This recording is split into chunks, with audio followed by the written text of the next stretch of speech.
All right, ladies, there is some new important information about women and strokes that recently came out. Information that we need to know. The doctor is in, and today he is going to bring us up to date on all of the new recommendations. Dr. Scott Ackerman, one of the First Coast's leading oncologists, he joins us every Friday to talk about important issues. This is one of them. So there are new guidelines aimed specifically at women and stroke. What do we know? So there's guidelines for strokes, guidelines about blood pressure and guidelines about diabetes and cholesterol, that sort of thing. And they're across the board. But recently the American Heart Association and the American Stroke Association came out with some new guidelines specifically tailored towards women. Women are unique, and they're unique because women live longer than men, so there's more of a lifetime risk of getting a stroke.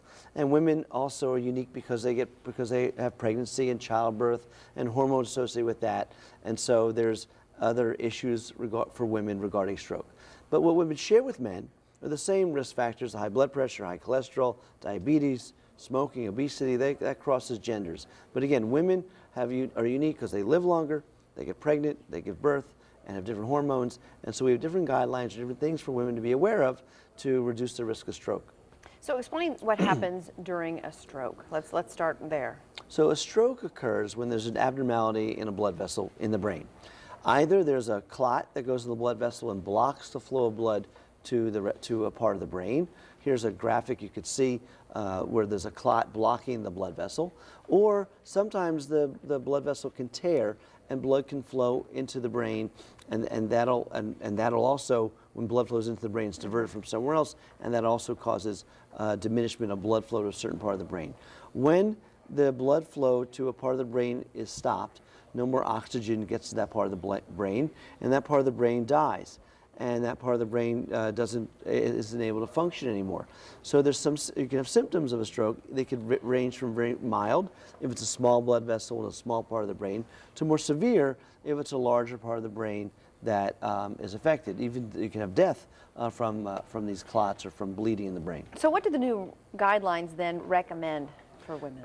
So we've had guidelines all along, but this is the first time that the guidelines have been created specifically for women and specifically to address the unique risks that women have.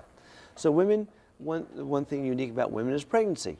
So before we didn't really talk about that much. So now what the guidelines say is that women who are pregnant should meet with their physician, be assessed for stroke risks, assessed for high blood pressure, that sort of thing, and to have a talk with their physician about maybe going on low-dose aspirin if their blood pressure is high.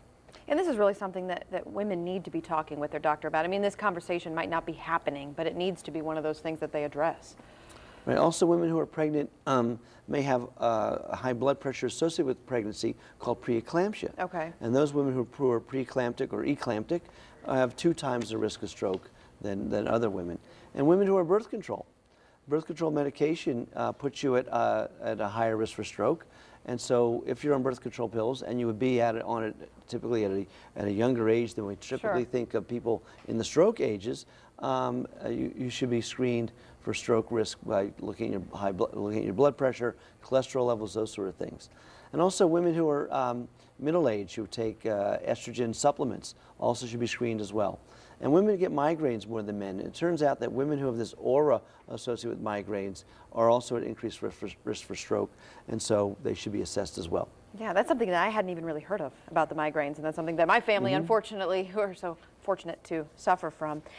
You know, it's important, too, for people to know their family history, I'm sure, as well, and knowing if you have, is that something that you can have a history of with a family of stroke, a certain kind of genetic makeup that might make you predisposed? Yes, we see it in cancer a lot. We talk about in breast cancer and prostate cancer that if you have a family history, it puts you at higher risk. The same thing with stroke. If there's a history of stroke in your family, you're at higher risk.